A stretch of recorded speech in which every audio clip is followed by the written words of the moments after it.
इस पंचम काल में एक आचार्य कितने आचार्य पद दे सकते हैं, और जैन समाज को जैन धर्म संरक्षित करने के लिए क्या करना चाहिए?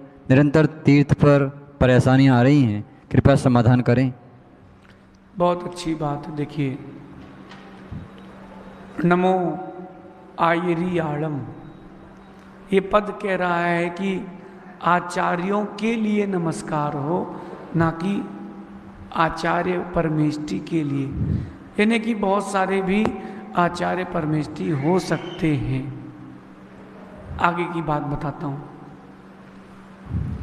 मूलाचार की गाथा नंबर लगभग 188।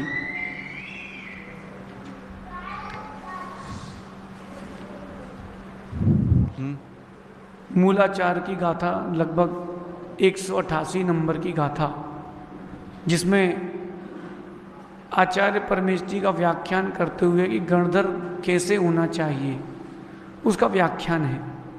तो उसमें एक बहुत अच्छी बात आई है कि पी धम्मो दृढ़ धम्मो, जो धर्म में प्रिय हो, जिनको धर्म प्रिय हो, जो धर्म में दृढ़ हो। इसके अलावा एक बहुत सुंदर विशेषण आया है, शिष्यानुग्रह कुशलो, जो शिष्य का अनुग्रह करने में कुशल हो। और उसकी टीका में वसुनंदी स्वामी ने, क्योंकि मूलाचार के ऊपर एक ही टीका उपलब्ध है, वो भी 1000 वर्ष प्राचीन है, उसमें एक बात लिखी है कि शिक्षा दीक्षा दाता, आचार्य अपने शिष्यों को शिक्षा देंगे और उपाध्याय आदि पद देकर के उनको अनुग्रहित करेंगे।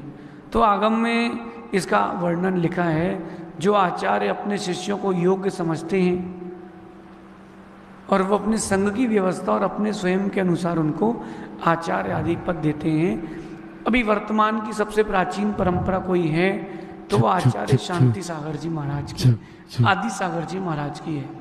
आदि सागर जी महाराज जो थे अंकलिकर, उनके आचार्य महावीर कीर्ति जी शिष्य हुए, तो उन्होंने उनका अपना पट्ट उनको दिया। लेकिन आचार्य शांति सागर जी जो थे, उन्होंने अपना पट्ट जो था वो वीर सागर जी महाराज को दिया। लेकिन उनके 7 शिष्य और थे और वो सभी आचार्य थे। पाए सागर जी, कुंतु सागर जी और भी मुनिराज थे, वो सभी आचार्य बने। और उन्हीं पाए सागर जी के द्वारा देशभूषण महाराज को दीक्षा दी गई और उन्हीं देशभूषण महाराज जी से आचार्य विद्यासागर जी महाराज ने 7 प्रतिमा तक के व्रत लिए थे।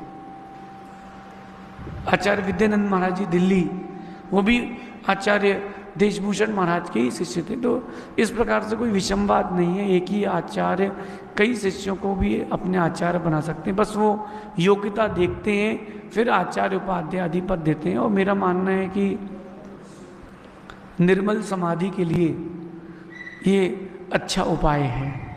आचार्य सन्मति सागर जी ने अपने शिष्यों को आचार्य पद दिया ताकि अंत में कोई विकल्प ना आए, परस्पर में प्रीति रहे और उनको भी संक्लेशता ना रहे।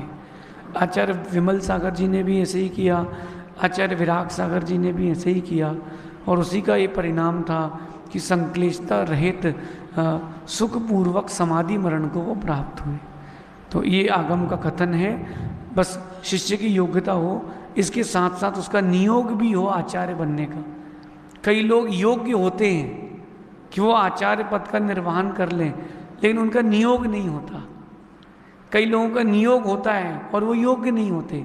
ये तो नियति का विधान है, ऐसा समझिए। कुछ दिनों पहले तक कई बार कई जगह हमने सुना कि आचार्य विराग सागर जी ने जो आचार्य पद दिए थे उनका बहुत विरोध हुआ, लेकिन आज सभी उनका समर्थन कर रहे हैं, क्योंकि उनकी बुद्धि, उनका पुण्य, उनका नीति कौशल्य सबसे भिन्न था, ऐसा समझिए।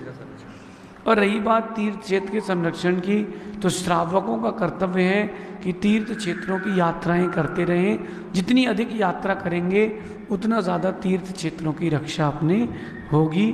और जो यात्राएं कम करते हैं तीर्थ क्षेत्रों की, तो तीर्थ हमारे चले जाते हैं। आप देखना कि जिस रास्ते से आप निकलना बंद कर दो वहाँ घास उग जाती है, और निकलते रहो निरंतर तो वहाँ ना काई पड़ती है ना घास उगती है। हम दूसरों को मौका क्यों दें?